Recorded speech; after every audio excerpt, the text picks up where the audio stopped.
Hey guys, hello. Hi. Hi guys, how are you guys? Hey. Hello. Can y'all hear me? Can y'all hear me?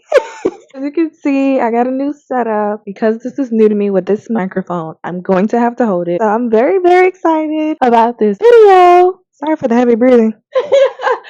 But I'm very excited about this video and I hope you guys are excited too because this is just really me being super vulnerable, super honest, and yeah. Sometimes I be praying like, God, I just want to feel like I got this. But God told me if you ever got this, you won't need me.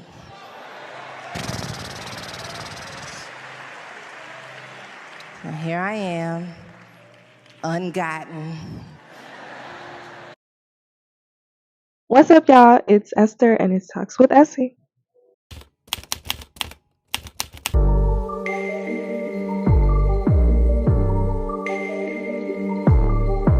I'm looking at the monitor. It's like right behind y'all. So if you see my eyes go a little backwards or like behind, it's because I'm looking at the monitor and making sure that I am centered, which I am. I'm semi-centered.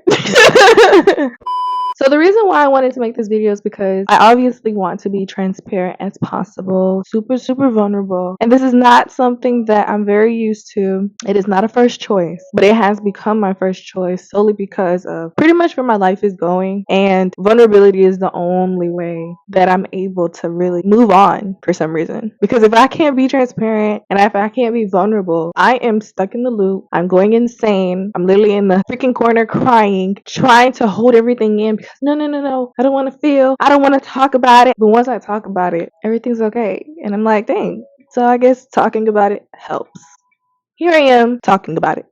As you guys know, it is 4 months of me being a born again Christian, my baby Christian, guys. It has been very rewarding, but however, there are some trials and tribulations. And yeah, if you guys haven't checked out the last video that I have posted, please check it out because it's really good. It's really just telling about like the whole things that I've learned throughout these 4 months, the highs and definitely the lows. Sorry, am I breathing too loud on the mic? I just want to talk about surrendering because this is definitely something that has been one of my biggest struggles, which is surrendering entirely. You know, it's good to just give a little bit or even half, but the whole thing is like, I don't know you like that. Back up. For me, it's like, oh, I really can't fight this. Like, no matter how much I try to fight it, it ain't gonna work out. I hope you guys like this video. Make sure you guys like, comment, subscribe, and don't forget to hit that notification bell to get notified every single time I post.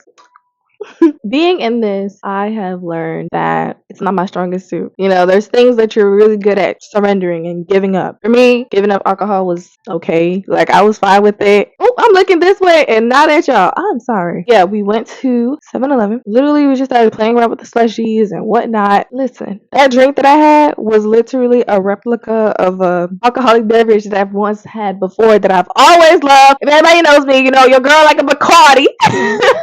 A Bacardi Tropical. That literal slushy tasted just like the Bacardi Tropical. And I said, yo, this the life. Like, I don't have to go back to the alcohol because I have a slushy that's sober. You don't get drunk from it. And I only like Bacardi for the taste anyway. So it was just like, this is great. I'm good. Like, it's really no point. But there are going to be some things that you have to surrender. And you're just like, what the heck? I am not good at this for some reason. It is actually quite frustrating too because you want to give everything, but at the same time, it's like, well, I don't know yet. I don't know. Like, what's the trick? I'm trying, but I'm not trying at the same time. So yeah, it's definitely been a big struggle for me. And I actually hated it. Stop talking to him, but I'm talking to him at the same time because obviously, like I said, trying to hold everything in, it doesn't work for me, apparently. And that's how he created me. I'm so used to holding everything in. I'm so used to just shutting up. I'm so used to just flicking the finger and saying, bump this, I'm out of here. No, it was definitely like, dang, I really can't go even if I wanted to. Like, yeah. And I definitely hated the journey. Not to sound negative and be negative, it was just freaking hate this. It was definitely that. It was like, I hate this. I'm asking so many questions back to back. Even the questions were like super repetitive. I'm like, what is this? How to do this? What, when, where, how, what, huh? Question mark, exclamation point, help. yeah. So recently I have watched and learned, because I have been frustrated. I've been frustrated for so long. I've been so angry, so moody, so fussy, like a freaking newborn baby. Like, and I think that's just really what my journey is I'm a newborn baby. But I've been super fussy, super angry, just super not having it. I was not in the mood. I have things to do, which is you guys, my business to do. I have other things that I'm assigned to do as well. And it's like, that's not the problem for me. My problem is not to show up to y'all. It's just lately, I just have not been in that energetic mood. And of course, discipline is something that I do need to practice. Absolutely. No doubt about that. However, it's like, I know what I'm capable of. Like, I know that I can do this. For a couple of days, it was like, I'm not doing this. I don't want to show up right now. Like, I'm angry. I'm frustrated. I'm fussy. I don't know what's going on. I'm super moody. Normally, I would blame the hormones. I couldn't even like come up with that good excuse because honestly and truly, I'm upset. What the heck is going on? Someone explained to me. And I've learned that I'm going through a transition. Frustration is an indicator that there's a big weight that God is taking out of me that I pretty much wasn't even aware of until now. And there's a video that I saw that I'm obviously gonna put up that Pastor Mike Jr. said that I had watched literally last night. And I'm so grateful for him in that video because literally the 23rd marked my 4-month. And on that 23rd, instead of me celebrating and saying, I don't reach the 4-month mark, I'm here like, what the flip? I'm literally so moody. Like, I had to cuss. I just had to get it out of me. Can I say a bad word? Can I say a bad word? Yeah. You motherfucking bitch! I was really trying to hold it together, be all prissy, be all cute, be all, oh, it's okay, know the word. And that's another thing. It's like, I knew the truth. I know the Bible. But I was like, I don't even want to read it. It was to that point. It was just like, I don't want to read it. Because I'm literally saying the same thing every time. Like, yes, it's cool. It's cute. I love it. Yes, wow, cute. But like, that's not what I'm feeling right now. Like, I'm just like, I need to really get to the bottom of this. Like, I want to understand. Something about me is I need to understand. Whatever is going on in me that I don't know, I have to know. Period. And because I was not getting the answer right away, I was fussy, moody as heck. I was like, I don't want to read it. I don't even want to open it. And if I did open it, 2 seconds. I was on my phone, scrolling while I voice, scrolling and seeing other people do things that are relatively around the career base of what I want to do. I was getting jealous, envious. I was upset. I was angry, very, very frustrated. I was just like, yo, this is not it. Like, I don't like this. Is this my life? Like, this is what I turn to. Like, if it was up to me, hustler, I'm ready. Like, but of course, like, my ways are definitely not better than God's ways, because my ways would have definitely been very evil. Absolutely. I would have knocked somebody down just so I could get to the top. That's just the honest truth. If I want to get where I want to get, I'm going to get it by any means necessary. I'm desperate, okay? I'm desperate. I want my career. It was definitely a lot of that going on. I was just like, yo, this is my life. You mean to tell me I'm just gonna sit here when I could be doing all of this stuff that other people are doing too right now? What the bumba?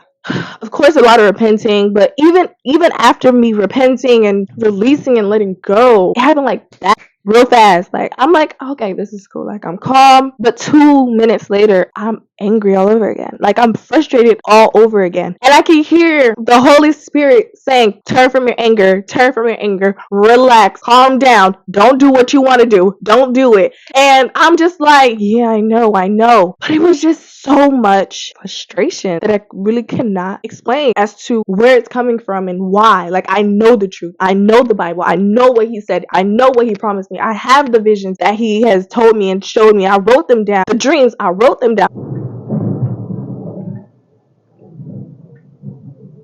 It was just like that. Just a lot of just not knowing. It was not a faith issue for me, because even though I'm still learning what faith is and understanding what it means to receive a word from God, because of course it's a seed, it's in a seed form. So you got to protect it. You got to water it. You got to plant it. You got to change your environment. Whatever he told you, you better start acting on it immediately, like that. It was not a problem for me. Like, I wrote everything down that I needed to get done. It was just not knowing what the heck is going on. Like, that was just really what it was. Now, some people may say that it's a faith issue, and some people may feel me. Hey, to the people that feel me and understand what I'm going through. Is it just me? When does it get better? I'm not gonna lie. I be having temper tantrums tantrums. One of the worst temper tantrums you could really think of. And majority of the time, I really try to hold it back because I'm like, I really don't want to revert back to my ways, of course. I want to be better. I want to change. You know, anger issues has been prominent in my childhood. You know, I've been charging at people, cussing someone out. So I was really trying my hardest to really like hold that back and just,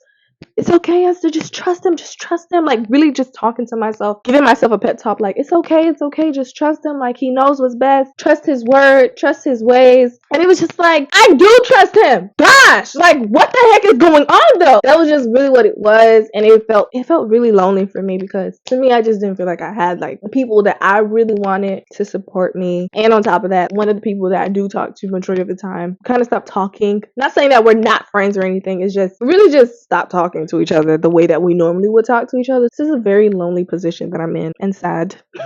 So what I will definitely say is the feelings that I were definitely having were so similar. This all happened today, by the way. Like, I hope you understand. This just came to my mind to record and I was like, let me just record it and just put it out there. As I was saying, I know that these feelings definitely were resurfacing and I knew that they were familiar. I knew where it came from. Literally a replica of what I felt last year when I was dealing with a boy that I told a story time on. Go watch that because it was really funny and stupid at the same time. It was the same feelings reoccurring. Just a lot of, can I trust this person? Can I really give my whole heart to? Like, this is weird to me. I've never done this before. What the heck is going on? I need to know the business. It was just so much these feelings of highs and lows. Scary, very scary. Because I was just so vulnerable, so raw. I was fighting as hard as I could and I obviously lost every single time. You know, just like Jacob fought God. Literally, God said, congratulations, you won the fight, even though he walked around with a broken hip.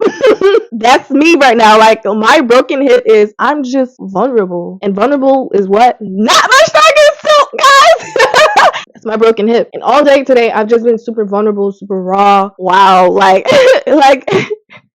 it's like one of the most like, what the heck is this? I have no other words to say. I'm just here feeling everything. I'm raw. I feel helpless. I feel like a damsel in distress.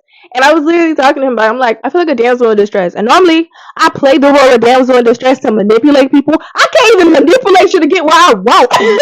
Literally, that's exactly what I told him. I have no other choice but to submit. Of course, it's a free will thing. You know, you still do decide and whatever. But I've definitely told him, like, I really want to conform to your world. So, of course, like, he's going to do what he needs to do in my life. This is not like something that I'm like, oh, I did not know. It was just more like, yo, what the heck is this? I have nothing else to say after that. I just don't know where else it's going to take me. I don't know what tomorrow is going to look like. I don't know. I just don't know. But what I do know is after taking the walk that I did take, just decided to trust him.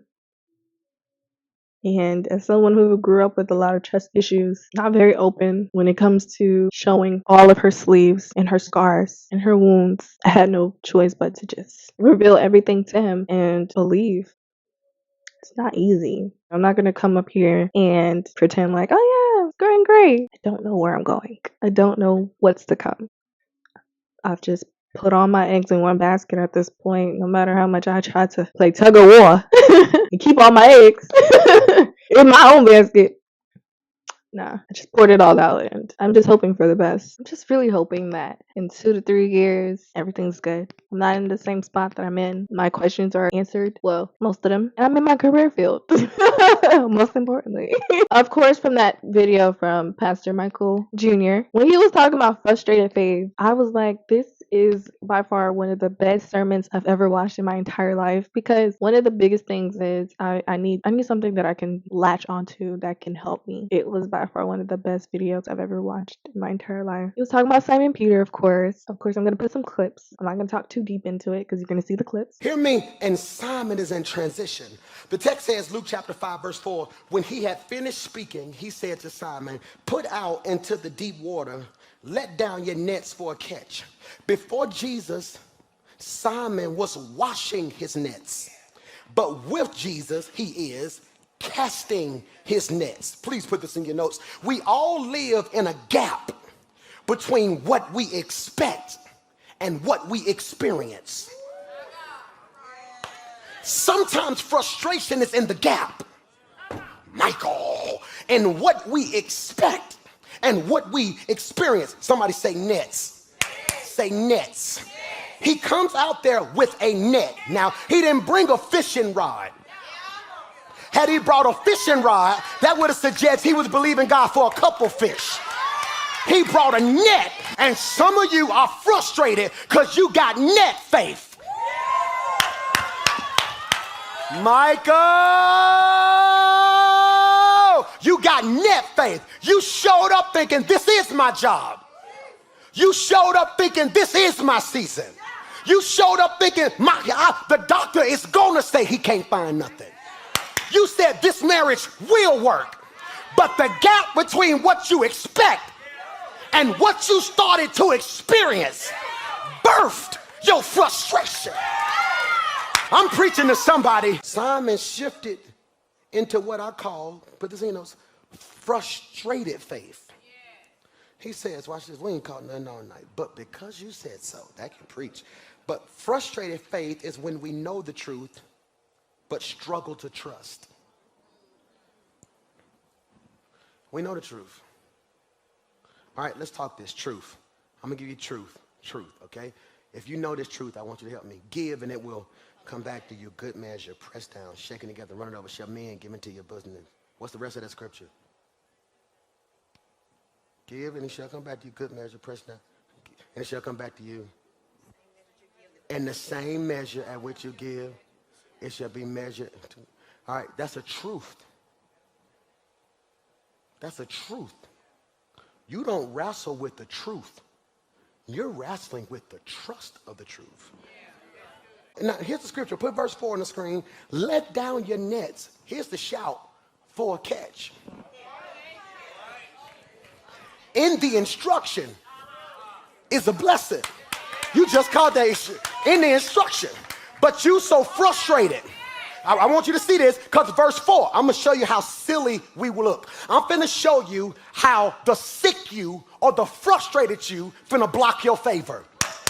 I want to show you how the frustrated you gonna block your favor. Leslie, I'm gonna go from verse 4 to verse 5. We're gonna read it. Look at the screen. It says, when he had finished speaking, he said to Simon, who's he? Jesus. Jesus told Simon, put out into the deep water and let down your nets for a catch. Verse 5, Simon answers Jesus, Master, we've worked hard all night and haven't caught anything. My question, but look at this, but because, pause, no.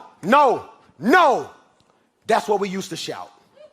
And that's why we stuck in cycles. We're not gonna glow over the fact that he almost blew it. So what would have happened if Simon would have said, I've been out here all night and your mouth.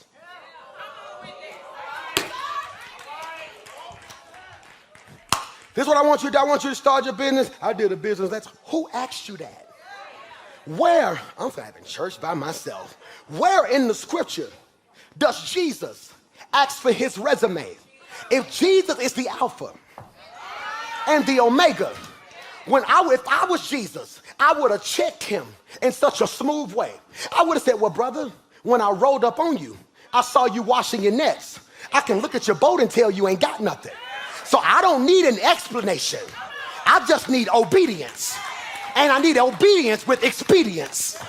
Michael, I need obedience with expedience. I don't need you to procrastinate. I need you to do it and do it quickly. Look at what he tells them. He says, the blessing is in the instruction. The text says, and I need you to catch this, launch out into deep waters. Our greatest disappointment, I'm gonna stop, y'all tired of me. Our greatest disappointments should lead to a deeper commitment. He was disappointed, and God tells him, cool, go deeper. Why you want me to go deeper when I failed in the shallow? Can I free you? Why Jesus just didn't bless him where he was? This too good. This too good. Let me show you what this looked like. You get dumped after the relationship you thought was gonna work. Then God shows up and says, marry this one. I don't know, marry him. Go deeper. That's what I'm telling you to do. But what I am saying is, shallow commitment will cost you. I'm in too deep to back out now. This don't work, that's it. No, this don't work, that's it. This don't work, I end up back in 𝚈𝙗 about I end up somewhere else. Hey, I'm out here now. That's just proof. God, it must not have been God. Hey, y'all, I did my best. I did it. I did it. I did it. I did it. Somebody better come check on me. I did it. But I'm in too deep now. I'm in too deep. I'm in too deep. I'm in too deep. Can I get real free with y'all? And almost didn't even do it. Yep. I said, yes, boo. I relate. And of course, I related to it because I always said that, me and Peter get along real good because he gets it. Like, I understand Peter entirely. Like, anger issues, right? Loyal, ready to cut somebody's ear off, okay? For their friend and whoever. That story alone is exactly what's going on in my life. When you're doing everything on your own, you've done it all and nothing has worked. Especially that same spot that, everything worked there. While all of a sudden it's not working. And it's frustrating. Of course, Jesus comes and he's like instructing him and telling him where to throw his net so he can catch the fish. And Simon replied and said, yo, I did all of this. I've been trying to catch these fishes all day. Like, I've been doing everything. It has not worked. But all right, whatever you say, I guess. A little stick in the mouth. He still did it anyway. And that's literally my story. Still did it anyway. And all them fishes, boo. He was rich. But of course, he left his riches to follow Jesus, which is absolutely beautiful. And at the end of the day, he got riches anyway. Because why? He's in heaven, boo. He's in heaven. And nothing tops heaven. So, yeah. It's definitely my life. When you're just so accustomed to doing everything your way. Of course, dealing with people and trusting the wrong people, giving your heart out to the wrong people, or even just treading very lightly when it comes to people. And you're being told, just trust me, follow me. I know the plans that I have for you. Being given visions and dreams of what your future looks like. And it looks so good. It looks so promising. But you really don't know how this is going to work, how you will get there, what's going to happen. It's scary. It's absolutely scary. But no matter how much I try to fight it, as Jacob and Simon Peter, just gotta follow him. No matter how much I try to fight, you're not gonna win, but technically you still win because you're following God now with a broken hip. But now you become one of his disciples and you're following him. You're trying to understand his teachings. I don't know where I'm going. And that's one of the biggest questions that I literally ask myself every single day is, how am I going to get to where he promised me? How is this all going to happen? And of course, it's like, it's God, girl. Just trust it. But let's not pretend like we don't have these kind of questions. You know what I mean? How is it going to happen? When will I get there? What is going on? Why? Why me out of everybody, though? So much questions. So many. I want to know everything. I want to feel like I got everything. I want to feel strong every time. But I feel vulnerable, feel very weak and helpless. Not in the sense of like, oh man, she can't do anything for herself. But in the sense of, I really have to depend on God. There is no other choice. This is all I got. I poured everything into his basket. I have nothing else left in my basket. I can't do it my way no more. Y'all, I be trying to plot. But like, all right, mission number 310. I promise I'm gonna get it this time. No. If not him, then that's it for me. I have nothing else to give. I have nothing else to offer. He's all I got, and it's new to me. Very, very new to me. A lot of my current situations do not look like the promise at all. Not even close. Not even close. But I'm trying. The only thing I can do is keep the faith and just hope for the best. Yeah. That's my story. So here I am, ungotten and relying on God entirely. Bye.